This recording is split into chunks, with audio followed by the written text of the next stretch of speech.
The mop made a soft sound against the floor as Kang Tae-ho worked his way down the long hallway. The lights above him glowed blue, the color the Velahari preferred for their buildings. It was late, almost midnight by Earth time. Though time worked differently on Station Oral, his -7. Tae-ho had worked at the Velahari Medical Research Tower for 3 years now. He knew every corner of this building. He knew which floors got dirty fastest. He knew which elevators made strange sounds. He knew which hallways the important aliens walked through and which ones they avoided. Most importantly, he knew how to be invisible. A group of Velahari doctors walked past him. Their gray skin shimmered under the blue lights. They had 4 eyes each, 2 large ones in the front and 2 smaller ones on the sides of their heads. They wore long white coats that floated slightly as they moved. Not one of them looked at Tae-ho. Not one of them noticed the human man pushing his cleaning cart. This was normal. This was how things worked. The Velahari were one of the most advanced species in the galaxy. They had ships that could cross star systems in days. They had machines that could cure diseases humans had never even heard of. They had technology that seemed like magic to most other species, and they thought humans were primitive. Tae-ho did not mind this. He had learned not to mind many things since the Velahari arrived on Earth 15 years ago. They did not conquer humans. They did not fight them. They simply arrived, looked around, and decided that humans were useful for simple work: cleaning, carrying things. Basic tasks that their machines found too boring to do. Some humans had fought against this. Some had demanded respect. Tae-ho had done neither. He had a daughter to feed. He had a life to protect. Pride was something he could not afford. He pushed his cart into the elevator and pressed the button for floor 47. The private recovery wing. This was where the richest Velahari came when they were sick or hurt. Each room was bigger than Tae-ho's entire apartment. Each bed cost more than he would earn in 10 lifetimes. The elevator doors opened with a soft sound. Tae-ho stepped out and began his work. He cleaned the first room. Empty. He cleaned the second room. Also empty. The third room had a Velahari businessman recovering from some kind of surgery. Tae-ho worked quietly, and the businessman never woke up. Then he heard it crying. Tae-ho stopped. The Velahari did not cry. At least, he had never heard one cry in 3 years of working here. They were proud of controlling their emotions. They thought feelings were a weakness, something that primitive species like humans could not overcome. But someone was crying. The sound was soft, almost hidden, coming from the room at the end of the hallway. Tae-ho knew he should ignore it. He should finish his work and go home. His daughter Sora was waiting for him. The babysitter charged extra for late nights, but the crying continued. And something in that sound made him remember his own daughter, crying alone in her room after her mother died 4 years ago. He left his cart and walked toward the sound. The door to the last room was open just a little bit. Tae-ho looked through the gap and saw a young Velahari girl. She was sitting in a hovering medical chair, the kind that floated a few inches above the ground. The chair was facing the large window that showed the stars outside. Below the window, in the zero-gravity park that connected to the station, children were playing. Velahari children jumping and floating and laughing in the open space. The girl in the chair was watching them, and she was crying.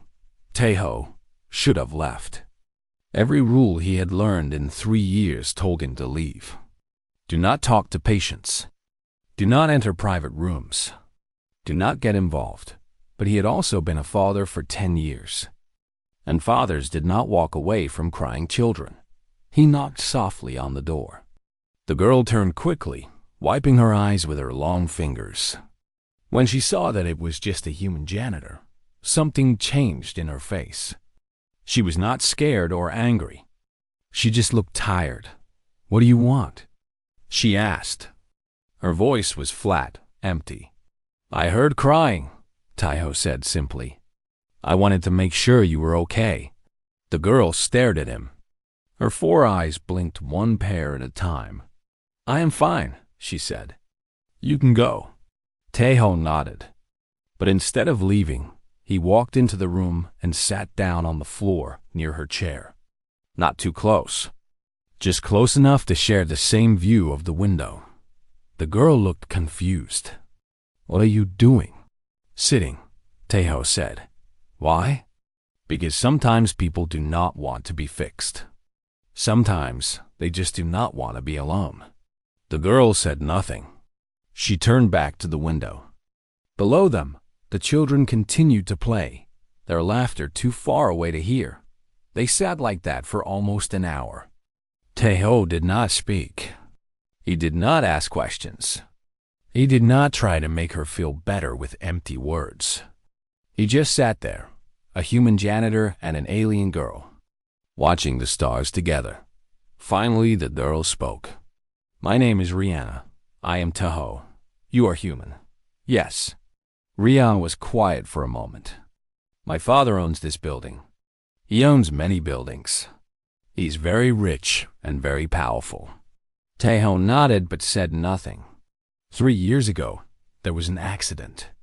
Our shuttle crashed during a storm on one of our mining planets. My mother died. I survived, but my legs do not work anymore. The doctors say the nerves are dead. They say I'll never walk again. She said these words like she was reading from a report, like they were facts about someone else. I am sorry, Taiho said. And he meant it. Rihanna looked at him again. You are the first person who has just sat with me. Everyone else wants to help. They want to fix me. They bring machines and doctors and specialists. But no one just sits. My wife died 4 years ago, Taiho said quietly. After she died, everyone wanted to help me. They wanted to give me advice and make me feel better. But what I really needed was someone to just be there. Not to fix me. Just to be there. Rihanna's eyes softened just a little bit. I have a daughter, Taiho continued. Her name is Sora. She is 10 years old. She was 6 when her mother died. For months, I did not know how to help her. I tried everything. Books, toys, trips to special places. Nothing worked. Then one night, I just sat with her. I sat on her bed and held her hand and said nothing. She cried for 2 hours. And after that, she started to get better. Rihanna turned back to the window. A single tear rolled down her gray cheek. Will you come back tomorrow? She asked. Tae-Ho thought about his rules. He thought about his job. He thought about all the reasons he should say no. Yes, he said. I will come back. He stood up and walked toward the door. Before he left, he turned back one more time. Good night, Rihanna. Good night, Taiho. He went back to his cart and finished his cleaning. When he got home that night, Sora was already asleep. He sat on the edge of her bed and watched her breathe, thinking about another little girl alone in a floating chair, watching children play in a game she could never join. Tomorrow, he would go back. He did not know why. He did not know what good it would do. But he knew that sometimes the smallest things made the biggest difference. And sometimes being invisible meant you could see what everyone else missed. 2 weeks passed, and Taiho kept his promise. Every night, his cleaning route took him past Rihanna's room. Sometimes they talked for a few minutes. Sometimes they talked for an hour. Sometimes they just sat together in silence, watching the stars move slowly past the window. Rihanna began to change. She smiled more. Her voice had more life in it. The nurses noticed that she was eating better and sleeping longer. They did not know why. They did not think to connect it with the human janitor who visited her each night. One evening, Taiho brought Sora with him to work. The babysitter was sick, and he had no other choice. Sora was excited. She had never seen the medical tower before. She had never been this close to real Velahari. "Remember," Tejo told her as they walked through the hallways. "Be quiet. Be polite. Do not touch anything." "I know, Dad," Sora said, rolling her eyes the way only 10-year-old girls can. "You have told me 100 times." When they reached Rihanna's room, Sora's eyes went wide. The room was huge. The window showed a view of the entire station. And in the middle of it all was a gray-skinned girl in a floating chair. "Is that your friend?" Sora whispered. "Yes," Tejo said. "Her name is Rihanna." Sora did not wait for permission. She walked right up to the glass partition that separated the hallway from the room and pressed her face against it. "Hi," she called out. "I am Sora. My dad talks about you all the time." Rihanna looked surprised. For a moment, she did not know what to do. Then, slowly, a small smile appeared on her face. "Hello, Sora. Your father talks about you too." That night changed everything. Sora was not afraid of Rihanna. She did not see an alien or a patient or a sad girl in a chair. She just saw another kid who might want to play. Through the glass, Sora made funny faces. She told jokes that did not translate well, but made Rihanna laugh anyway. She showed Rihanna the drawings she had made at school. She asked Rihanna questions about her home planet, her favorite foods, her favorite colors. "Do Velahari have favorite colors?" Sora asked. "Yes," Rihanna said. "Mine is orange." "Orange is good." "Mine is purple. But orange is my second favorite." Tejo watched them talk, and he felt something warm in his chest. His daughter had a gift. She could make anyone feel normal. She could make anyone feel seen. After that night, Sora came with Tejo whenever she could. The three of them became a strange little family, meeting in the late hours when the tower was quiet and the world felt smaller. During these visits, Tejo learned more about Rihanna's condition. 3 years ago, her shuttle had crashed during a magnetic storm on the mining planet Velhar Prime. Her mother had died on impact. Rihanna had survived, but her spine was damaged. The nerves that connected her brain to her legs were broken. The Velahari doctors had tried everything. They had scanned her with quantum resonance imagers, machines so advanced that they could see individual atoms inside her body. They had tried neural regeneration therapy, using tiny robots to rebuild her nerve cells. They had consulted medical AI, systems from 12 different star systems. All of them said the same thing. The damage was permanent. The nerve pathways were dead. She would never walk again. "They gave up," Rihanna said one night. Her voice was not bitter, just tired. "Everyone gave up. Even my father. He does not say it, but I can see it in his eyes. He has accepted that I will be in this chair forever." Tejo listened carefully, but he was also watching. Sor was making faces through the glass again, trying to get Rihanna to laugh. And when Rihanna finally laughed, really laughed, Tejo saw something. Her left toe moved. It was small. Just a tiny twitch. So small that most people would miss it. But Tejo did not miss it. He said nothing. He just watched more carefully after that. Over the next few days, he noticed other things. When Rihanna got frustrated during their conversations, the muscles in her thigh would tense up. When she was excited, her right foot would shift just a little bit in the chair. When Sora surprised her with a funny joke, both of her legs would jerk slightly. The movements were not strong. They were not consistent. But they were there. Tejo had been a physical therapist on Earth before the Velahari came. He had worked with people who had spinal injuries. He had helped patients who were told they would never walk again take their first steps. He knew what these small movements meant. The nerves were not dead. They were dormant, sleeping, waiting. The Velahari machines had looked for perfect signals.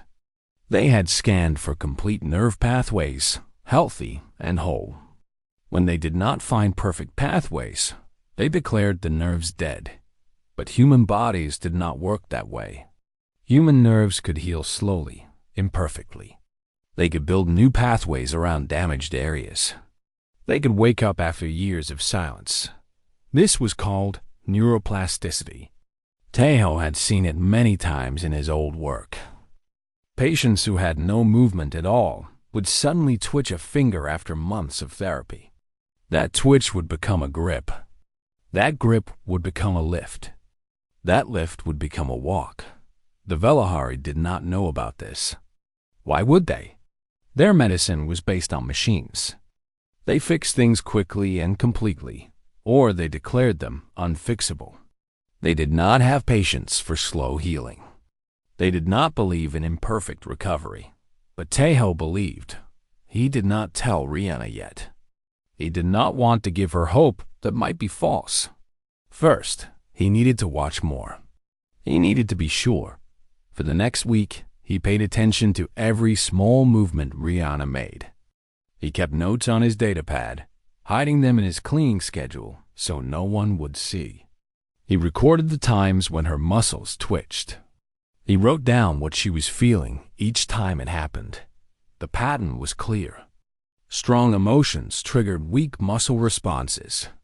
Her brain was trying to send signals to her legs. The pathways were damaged, but not completely destroyed. The signals were getting through, just barely. One night, after Sora had fallen asleep in a corner of the hallway, Tejo sat with Rihanna alone. "I need to tell you something," he said. "But I need you to promise not to get too excited." Rihanna looked at him with her 4 eyes. "What is it?" "I have been watching you. Watching your legs." Rihanna's expression darkened. "Everyone watches my legs.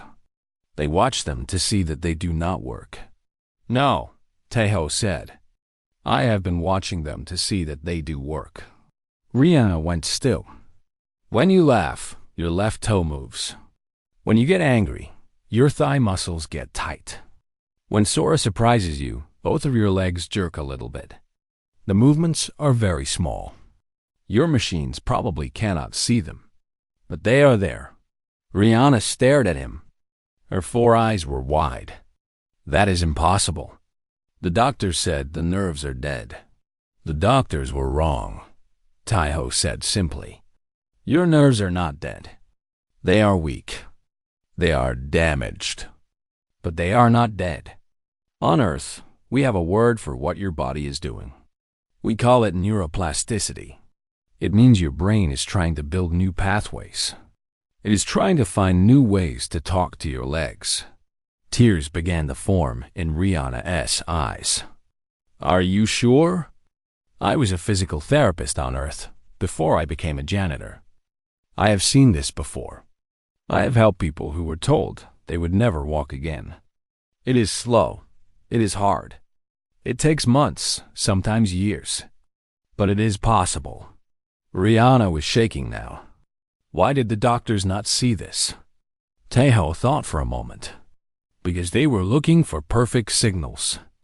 They were looking for healthy nerves that work completely. When they did not find perfect nerves, they gave up.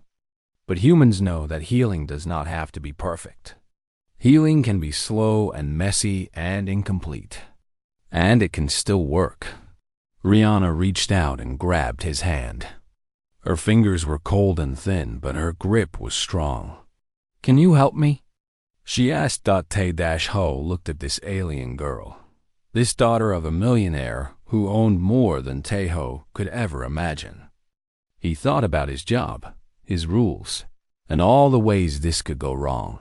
Then he thought about Sora sleeping in the corner. He thought about his wife, who had always told him that his hands were meant to heal. "Yes," he said, "I can try." Tejo knew he was taking a risk. He was just a janitor. He had no license to practice medicine on this station. If anyone found out what he was doing, he could lose his job. He could be sent back to Earth. He could be separated from Sora. But when he looked at Rihanna's hopeful eyes, he could not say no. He went to Lord Veth Al first. This was the correct thing to do. Ria was a child, and her father had the right to know about any treatment. Taeho requested a meeting through the building's communication system. He expected to wait weeks for a response. The response came in 1 hour. Lord Vethal would see him immediately. Taeho had never been to the top floor of the medical tower. The elevator took him up so fast that his ears popped. When the doors opened, he stepped into a room that was bigger than the entire human quarter where he lived. Lord Vethal stood by a massive window, his back to Taeho. He was tall, even for a Velahari. His gray skin was darker than his daughter's, and he wore robes made of material that seemed to shift colors as he moved. You are the human janitor who has been visiting my daughter. It was not a question. Taeho nodded anyway. I know about your visits, Lord Vethel continued. He still did not turn around. I have security recordings of every room in this building. I have watched you sit with her. I have watched your daughter make her laugh. I did not stop you because Rihanna seemed happier.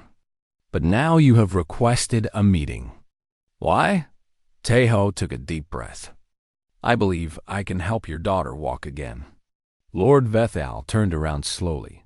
His 4 eyes looked at Taeho the way a scientist might look at an insect.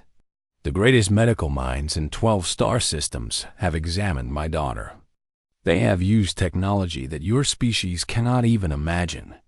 They have all concluded that her condition is permanent. And you, a human who cleans floors, believe you can do what they cannot? Yes, Taeho said simply. Lord Vethel's eyes narrowed.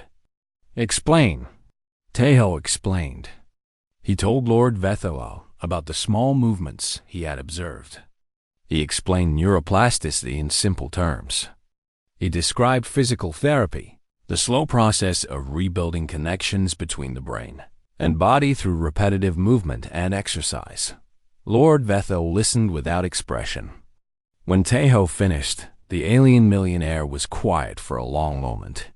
What you are describing, Lord Vethel said finally, is not medicine.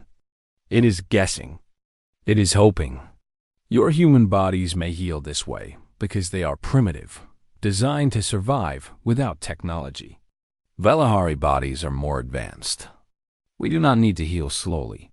We fix problems completely, or we accept them.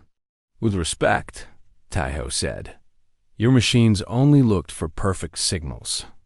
They did not look for weak ones. The signals are there. I have seen them.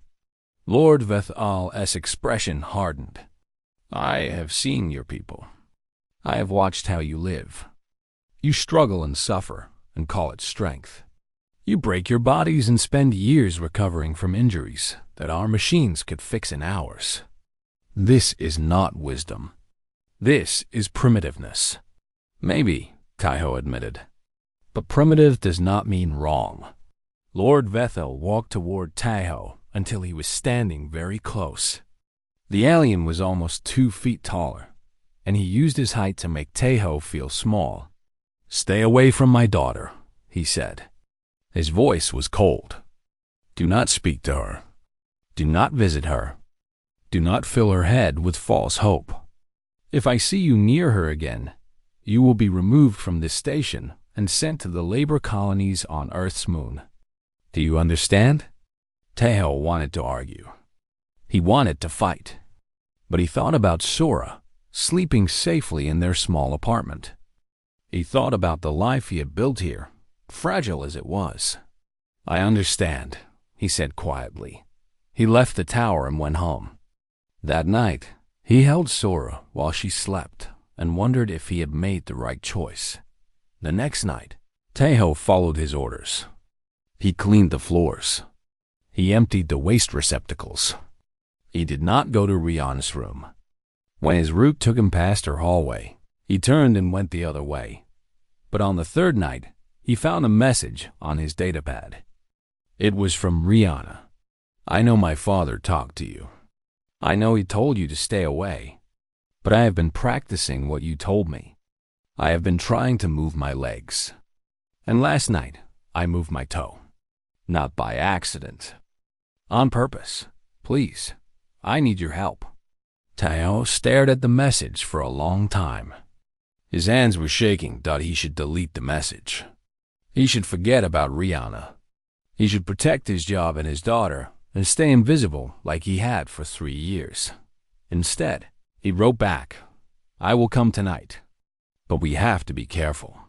That night, after everyone else had gone to sleep, Taeho slipped into Rihanna's room through a service entrance.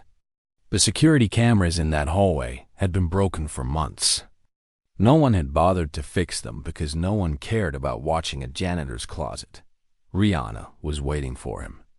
Her eyes were bright with excitement and fear. Show me, Taeho said. Rihanna looked down at her left foot. Her face tightened with concentration. For a long moment, nothing happened. Then her big toe moved. Up, then down. Clear and deliberate. Taeho felt his heart jump. Again. She did it again. And again. Each time, the movement was a little stronger. I have been practicing for 3 days, Rihanna said. Every time I feel angry or sad or happy, I try to push that feeling into my legs. It is working. Taeho knelt beside her chair. This is good. This is very good. But toe movements are just the beginning. To walk again, you need to rebuild strength in all of your leg muscles. That will take time and hard work. I do not care about hard work, Rihanna said. I have been sitting in this chair for 3 years. I will do whatever it takes. Taeho nodded. He reached into his cleaning cart and pulled out a bundle of elastic bands. He had made them himself, cutting up maintenance supplies and tying them together. They were not professional equipment, but they would work. These are resistance bands, he explained. We will use them to exercise your legs. At first, I will do most of the work, moving your legs for you. But eventually, you will do it yourself. That night, they began. Taeho tied the bands around Rihanna's legs and his own body. Then he started moving her legs through different positions, bending her knees, straightening them, rotating her ankles. It looked simple, but it was exhausting work. Rihanna's face twisted with pain. Her muscles had not been used in 3 years. They had gotten weak and tight. Moving them hurt. I cannot do this, she gasped after 20 minutes. Tears were running down her face. Yes, you can, Taeho said firmly. Pain is not your enemy. Pain means your body is waking up. Your muscles are remembering what they are supposed to do. They worked for another 30 minutes. By the end, Rihanna was shaking and sweating. She looked more tired than Taeho had ever seen her. Same time tomorrow? He asked. Rihanna wiped her eyes and nodded. Same time tomorrow. They met every night after that. Sora started coming again, helping to keep Rihanna motivated.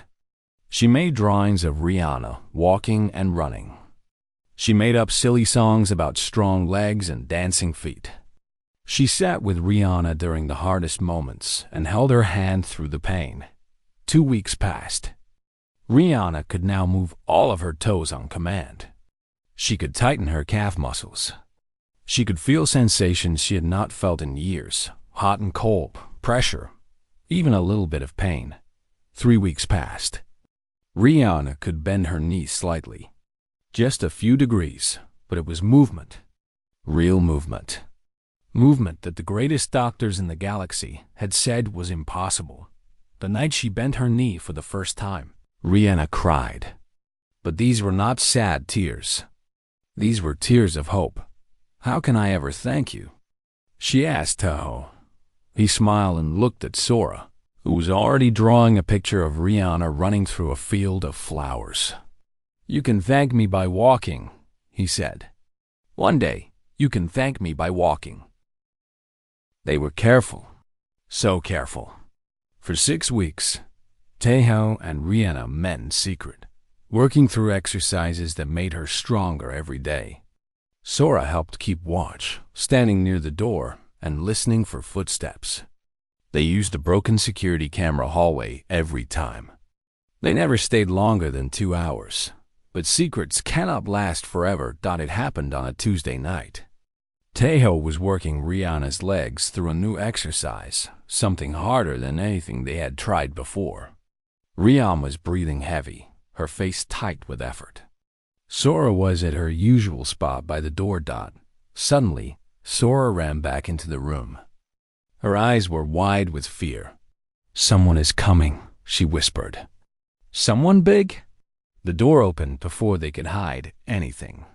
Lord Vethel stood in the doorway, his 4 eyes taking in everything at once. The resistance bands, the sweat on Rihanna's face, the human janitor kneeling beside his daughter's chair. For a moment, nobody moved. Then Lord Vethel spoke, and his voice was like ice. "What is this?" Rihanna tried to answer, but her father raised his hand to stop her. "I was not asking you." His eyes locked onto Tejo. "I told you to stay away from my daughter. I warned you about the consequences. And yet, here you are, performing your primitive human rituals on her body." "Father, please," Rihanna said. "He is helping me. He's really helping me." Silence. Lord Vethel did not raise his voice, but the word cut through the room like a knife. "I will not have my daughter experimented on by a janitor. I will not have her given false hope by a species that cannot even build ships to leave their own planet." He pressed a button on his wrist device. Within seconds, 2 station security officers appeared at the door. They were Velahari, tall and strong, wearing armor that glowed faintly in the dim light. "Take this human and his child to detention," Lord Vethel ordered. "In the morning, they will be transported to the Earth lunar colonies. I want them off my station." "Father, no!" Rihanna screamed. She tried to grab Tejo's arm, but her chair was too far away. Sora started crying. She ran to her father and held onto his leg, shaking with fear. Tejo picked her up and held her tight, trying to calm her even as his own heart was breaking. The security officers moved forward. "Wait." The word came from Rihanna, but her voice had changed. It was no longer the voice of a sad girl in a chair. It was the voice of someone who had made a decision. "I said wait." Lord Vethel turned to his daughter. For the first time, there was surprise in his eyes. "If you send them away," Rihanna said slowly, "I will never forgive you. I will never speak to you again. I will remove myself from the family line and give up my inheritance. I will do everything in my power to make your life as empty as mine has been for the last 3 years." Lord Vethel stared at her. "You would not. Watch me." The room was silent. Even the security officers seemed uncertain about what to do. "Rihanna," Lord Vethel said, his voice softer now, "I am trying to protect you. This human is giving you hope that will only lead to disappointment. The doctors have said it is impossible for you to walk. Why torture yourself with false dreams?" Rihanna smiled. It was a strange smile, full of pain and anger and something else that looked almost like triumph. Because the doctors were wrong. She closed her eyes. Her face tightened with concentration. Everyone watched her, confused. Then, slowly, Rihanna lifted her left leg. It was not much. Maybe 6 inches off the footrest of her chair. Her leg shook with the effort. Sweat appeared on her forehead. But she held it there, lifted in the air, supported entirely by muscles that every Velahari doctor had said would never work again. Lord Vethel's 4 eyes went wide. His mouth opened, but no sound came out. "Look," Rihanna said through gritted teeth. "Look at what the humans showed me I could do." She held her leg up for 5 more seconds, then let it fall. She was breathing hard, exhausted from the effort. But her eyes were bright with pride. "I can move my toes," she said. "I can bend my knees. I can feel my legs again. In 6 weeks, Tejo has given me more hope than 3 years of Velahari medicine. And you want to send him away? Lord Vethel walked slowly toward his daughter's chair. He knelt down, something Teho had never seen a Velahari do before, and looked at her legs. "Show me again," he whispered. Rihanna lifted her leg once more. This time, she held it for almost 10 seconds before it fell. Lord Vethel touched her knee gently. Then he stood up and turned to face Teho. His expression was unreadable. "How?" he asked. Teho explained again. He talked about neuroplasticity, about weak signals, about the difference between dead nerves and dormant ones. He showed Lord Vethel the simple resistance bands made from maintenance supplies. He described the exercises they had been doing every night for 6 weeks. When he finished, Lord Vethel was quiet for a long time. "I need to verify this," he said finally. He turned to one of the security officers. "Bring Hila Machvin here, now." The officer nodded and left. 20 minutes later, the greatest medical specialist in the Velahari Empire walked into the room. Hila Machvin was old, even for a Velahari. His gray skin had faded to almost white, and his 4 eyes moved slowly and carefully. But his mind was still sharp. He was the one who had told Lord Vethel 3 years ago that Rihanna would never walk. "You asked for me, Lord Vethel?" Lord Vethel pointed at Rihanna. "Examine her. Tell me what you see." Healer Machvin pulled out a small device and scanned Rihanna's legs. His eyes narrowed as he read the results. He scanned her again. And again. "This is not possible," he said slowly. "What is not possible?" "There are neural signals in her legs. Weak, but present. 6 weeks ago, there were none." He looked at Rihanna with wonder. "What has happened?" Rihanna pointed at Teho. "He happened." Healer Machvin turned to study the human janitor. "Explain your methods." Teho explained for the 3rd time that night. But this time, Healer Machvin listened differently. He asked questions. He took notes. He had Teho demonstrate the exercises on Rihanna while he watched and measured the results. When they were done, Healer Machvin sat down heavily in a chair. He looked tired and confused, and something else that Teho could not identify. "The science is sound," he said quietly. "Earth science. Primitive by our standards. We would never have thought to look for such weak signals. We would never have had the patience for such slow healing. But the science is sound." He looked at Lord Vethel. "Your daughter may never walk perfectly. She may always need support. But if she continues this treatment, she will likely walk again." Lord Vethel did not move for a long moment. Then, slowly, he walked over to Teho. Teho held Sora tighter, preparing for the worst. But Lord Vethel did not give an order to the security officers. Instead, he did something that Teho would never forget. He bowed. It was not a deep bow. It was small, barely more than a nod. But for a Velahari millionaire to bow to a human janitor was something that had probably never happened in the history of the galaxy. "I was wrong," Lord Vethel said. The words seemed to cause him physical pain. "I am sorry." Teho did not know what to say, so he just nodded. Lord Vethel turned to the security officers. "Leave us. Tell no one about what you saw here tonight." The officers bowed and left. Lord Vethel looked at his daughter, then at the human janitor, then at the little girl who was still holding onto her father's leg. "What do you need?" he asked Teho. "What do you need to continue helping my daughter?" Teho thought about it. "Time, space, better equipment and maintenance supplies, and the freedom to work without hiding." Lord Vethel nodded. "You will have all of it." That night, for the first time in 6 weeks, Teho slept well.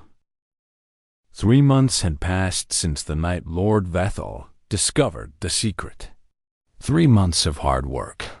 3 months of pain and sweat and tears. 3 months of small victories and setbacks and breakthroughs. Now, The observation deck of Station Arliss 7 was filled with people. Word had spread, as word always does. A human janitor was teaching an alien millionaire's daughter to walk. It was impossible. It was scandalous. It was the most interesting thing that had happened on the station in years. Velahari from all over the station came to watch. Doctors and scientists and business people filled the observation deck. They stood in neat rows, their 4 eyes fixed on the space below them. At one end of the main floor stood Kang Tae-ho. He wore simple clothes, the same ones he always wore. His face was calm, but anyone who looked closely could see his hands shaking slightly at his sides. At the other end of the floor stood Rihanna. She was standing, actually standing on her own 2 legs. She wore special braces that supported her knees and ankles, equipment that Tae-ho had helped design using both human and Velahari technology. But the braces were just support. The strength to stand came from Rihanna herself. Between them was 10 meters of open floor. 10 meters that seemed both very short and impossibly long. Sora stood in the front row of the crowd. She held a sign she had made herself. The words were written in both human letters and Velahari symbols. "You can do it, Rihanna." Lord Vethal stood nearby, watching his daughter with 4 eyes that showed more emotion than he had allowed himself to feel in years.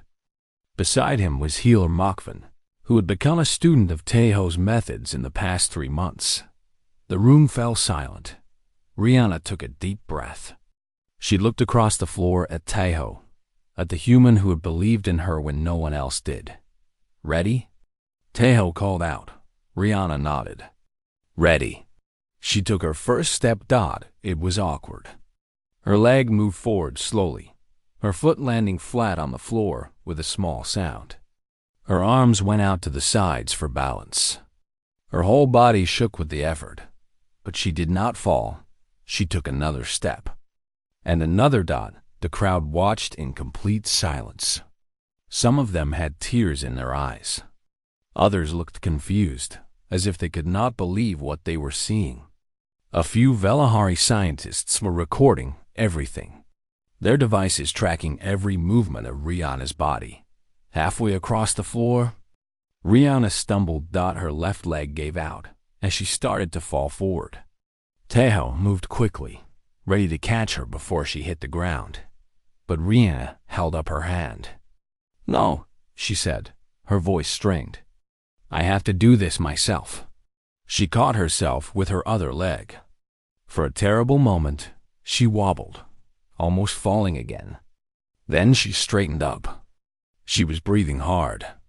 Her face was tight with pain and determination. "I can do this," she whispered to herself.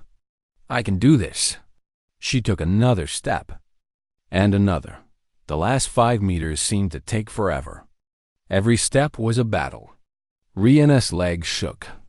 Her braces groaned with the strain. Sweat dripped down her gray face, but she kept going. 1 step. 2 steps. 3. And then she was there. Rihanna collapsed into Tae-ho's arms, her legs finally giving out completely. But she had made it. She had walked 10 meters on legs that every Velahari doctor had said would never work again. The observation deck erupted. Velahari did not usually show emotion in public. They considered it primitive, something that lesser species did when they could not control themselves. But that rule was forgotten now. The crowd was cheering. Some of them were crying. Others were hugging each other. Sora ran forward and wrapped her arms around Rihanna, squeezing her tight. "You did it!" she shouted. "I knew you could do it." Rihanna laughed through her tears. "I could not have done it without you. Without both of you." Lord Vethal approached slowly. He looked at his daughter, standing on her own feet for the first time in over 3 years. Then he looked at the human janitor who had made it possible. "How can I thank you?" he asked. His voice was rough with emotion. Tae-ho shook his head. "You do not need to thank me. Seeing her walk is enough." But Lord Vethal was not satisfied. Over the next few days, he made several announcements. First, Taeho would no longer be a janitor. He was offered a position as the station's first human medical integration specialist, with his own clinic and staff and the authority to teach his methods to anyone who wanted to learn. Tae-ho turned down the fancy title. "Just call me a physical therapist," he said. "That is what I was on Earth. That is what I will be here." Second, the Velahari Medical Council requested permission to study human rehabilitation techniques. Hila Makvin led the project, working closely with Taeho to develop new protocols that combined human patients with Velahari technology. Third, and most importantly to Taeho, Sora was offered a full scholarship to the best school on the station. She would learn alongside Velahari children, receiving an education that no human had ever been given before. "You have changed things, Lord Vatheho," one evening.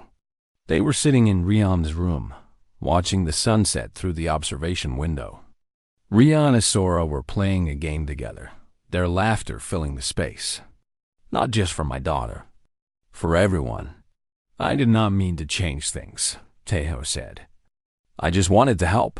That is what makes it meaningful." Lord Vethal paused, choosing his next words carefully. "For a long time, I believed that your species was primitive. I believed that you had nothing to offer us. I was wrong." He turned to look at Taeho directly. "Your people break. You get hurt. You get sick. You die young compared to us. But because of this, you learned something we never did. You learned how to heal when healing is not guaranteed. You learned how to hope when hope seems foolish. You learned how to keep trying when everyone else gives up." Taeho said nothing. He just watched his daughter laugh with her alien friend. A few weeks later, a Velahari journalist requested an interview with Taeho. The story of the human janitor and the alien millionaire's daughter had spread beyond the station, reaching planets across several star systems. The journalist asked many questions. She asked about his methods, his training, his life on Earth. But her last question was the one that stuck with Taeho. "What makes humans different?" She asked. "What allowed you to succeed where our greatest minds failed?" Taeho thought for a long moment before answering. "We break," he said finally. "Humans break all the time. Our bodies are fragile. Our lives are short. We do not have machines that can fix everything. So we learn to heal the slow way. We learn to be patient. We learn to believe in improvement even when we could not see it." He paused, thinking about Rihanna taking her first steps, thinking about Sora making silly faces through a glass partition, thinking about his wife, who had always told him that his hands were meant to heal. "Your people built machines to avoid suffering," he continued. "My people built patience to endure it. You call that primitive, but I call it survival. And sometimes survival is the most advanced technology of all." The interview ended. The journalist thanked him and left. That evening, Taeho went to the zero-gravity park where everything had started. He stood by the window and watched children play, floating and laughing in the open space. A hand slipped into his. He looked down and saw Sora smiling up at him. "I am proud of you." "Dad," she said. "I am proud of you too, little one." They stood there together, a human father and daughter on an alien station, watching the stars slowly pass by outside. Behind them, the door opened. Riam walked in, moving slowly but steadily on her own 2 feet. She was not using her braces today. Her steps were small and careful, but they were hers. "Room for one more?" she asked. Taeho smiled and made space for her by the window. 3 figures stood together, watching the universe spin around them. A human man who cleaned floors, a human girl who made everyone smile, and an alien girl who had learned to walk again. They were different. They came from different worlds, different species, different lives. But they had found each other in the darkness of a late-night hallway. And they had become something more than friends. They had become family, and sometimes, Tejo thought, that was the most human thing of all.